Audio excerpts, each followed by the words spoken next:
بھینس، تحریر ابن انشا، کتاب کا نام اردو کی آخری کتاب۔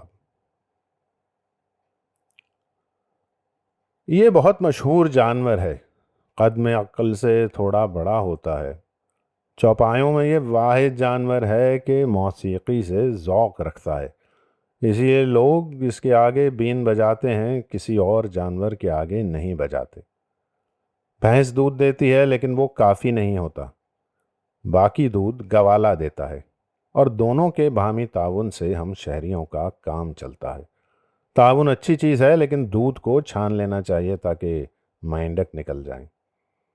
بھینس کا گھی بھی ہوتا ہے، بازار میں ہر جگہ ملتا ہے، آلوؤں، چربی اور وٹامن سے بھرپور۔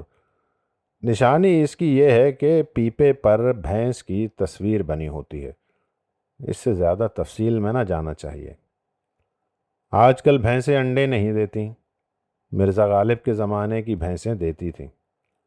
حکیم لوگ پہلے روغن گل بھینس کے انڈے سے نکالا کرتے تھے، پھر دوا جتنی ہے کل بھی نکال لیا کرتے تھے۔ بہت سے امراض کے لیے مفید ثابت ہوتی تھی۔